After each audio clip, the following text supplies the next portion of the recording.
One day after school, Michael had lots of math homework to do. He didn't like math very much, so he decided he would make it fun.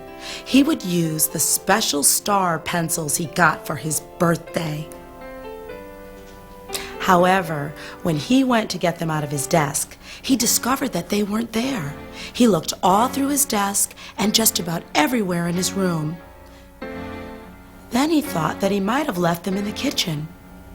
The more places Michael looked and didn't find his pencils, the angrier he got. Finally, he thought he would ask his brother Andrew if he had seen them. By the time he found Andrew, his body was boiling mad. And oh no, what did he see? There was Andrew playing with them. He was using his special pencils to make a fort and a ship. Wow! Michael was so angry, he stomped into the room and knocked down his brother's stuff, and then he pushed him over. It was okay for Michael to be angry with Andrew. After all, he took Michael's pencils without asking. But it wasn't okay for Michael to knock over his brother's stuff and push him.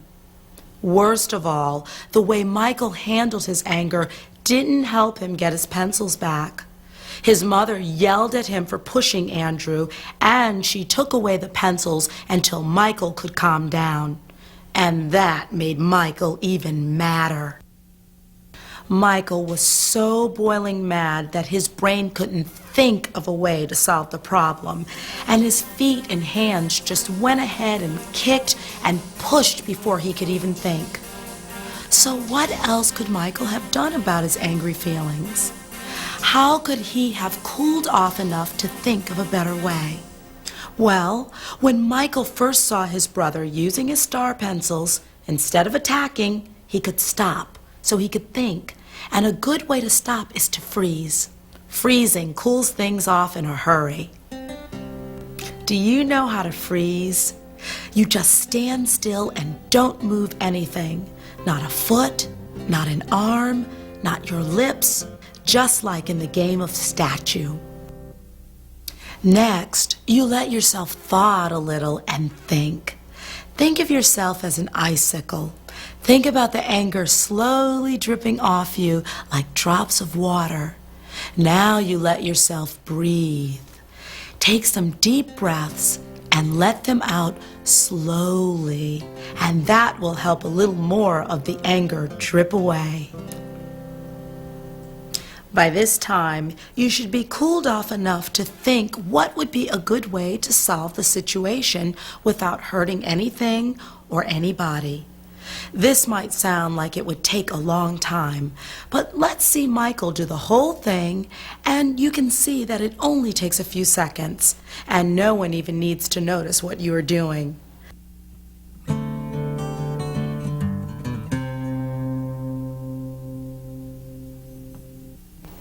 Another good way to stop so you can think is to count to 10. But let's see if we can put that together with freezing to make it work even better. We'll go back to Michael and see how he uses counting to 10 when he sees Andrew with his pencils. First, Michael freezes. Then he presses his fingers together quite hard, squeezing his thumbs, then his pointers, then the rest of his fingers, all the way to his pinkies. When he gets to his pinkies, he goes back the other way to his thumbs. Each time he presses, he says a number to himself. Pressing his fingers together and counting at the same time helps drain some of the anger away. Then he's ready to think what to do. Another good way to cool off is to walk away. Some people just walk a little way and they feel better, but others might have to walk longer. If you need to, breathe in and out while you walk. You can count while you walk too. When anger makes you feel like you're gonna burn up or like you're gonna explode, you can do things to help you cool off. There are things that you should know. Freeze like ice or count to 10, or you can walk away. It'll give you time to stop and think of how to handle your anger in a better way.